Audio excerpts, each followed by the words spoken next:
Jujutsu Kaisen को भाई literally बच्चे ही देख रहे हैं। सीरियसली भाई जो उसका 4th एपिसोड आया उसकी रेटिंग 7.8 की है और मुझे लगता है ना वो इस सीजन 3 का सबसे कम रेटिंग वाला एपिसोड हो सकता है।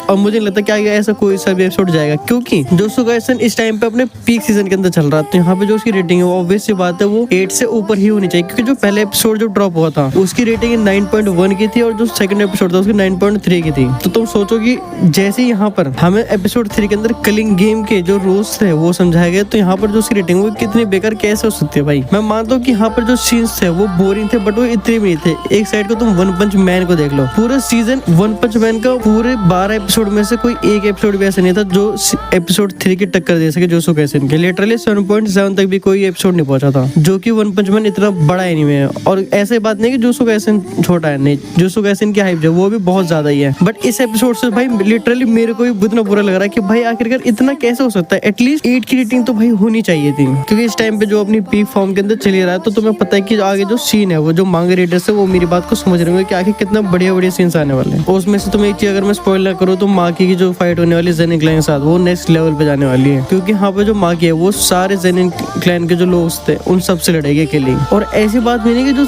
एपिसोड 3 था वो इतना ज्यादा बोरिंग था भाई। अगर तुम लिटरली मांगा के पैनल्स देखोगे ना तो वहाँ पे तुम्हें बोरिंग लगेगी कि भाई वहाँ पर कुछ नहीं है, बस कैरेक्टर्स जो है वो नॉर्मल खड़े हैं और उनके ऊपर बस कन्वर्सेशंस के जो चार्ट्स है वो बने हुए हैं और इसमें लिटरली कुछ भी नहीं है। बट जो मापा है वो लिटरली प्रेज करता है भाई, एप्रिसिएशन, क्योंकि मापा ने इतने सारे हमें एनिमेशन स्किल्स दिखाए और इतने बढ़िया बढ़िया चार्ट्स और डायग्राम दिखाए जिसकी वजह से जो बोरिंग सीन्स थे वो ऑलरेडी इतने अच्छे लगते हैं ना देखने में कि लिटरली जो चीजें हैं वो अच्छे से समझ में आती है। हो सकता है मैं भी तुम्हें 2 रीजन की वजह से समझ आए, एक तो लैंग्वेज की प्रॉब्लम और दूसरा सबटाइटल्स की दिक्कत। और ये प्रॉब्लम तो नॉर्मल सी बात है, क्योंकि इस टाइम पे वो जापानीज के अंदर अवेलेबल है, उसका भी ऑफिशियल इंग्लिश और हिंदी डब आए नहीं है, तो जिसकी वजह से थोड़ी बहुत प्रॉब्लम है वो तो नॉर्मल चल जाएगी। बट भाई चलो कोई दिक्कत नहीं यार, ये इतना सब तो नॉर्मल हो ही रहा है। और जो 4th एपिसोड आने वाला है ना उसके लिए मेरी एक्सपेक्टेशन थोड़ी ज्यादा है, बट जो 5th एपिसोड है उसके लिए तो मैं बहुत ज्यादा एक्साइटेड हूँ। और तुम्हें ये बात अभी तक किसने नहीं बताई होगी, जो 4th एपिसोड ड्रॉप होने वाला है ना उसके बाद हमें 2 हफ्ते का गैप देखने को मिलने वाला है। हाँ, क्योंकि जो 22 तारीख के बाद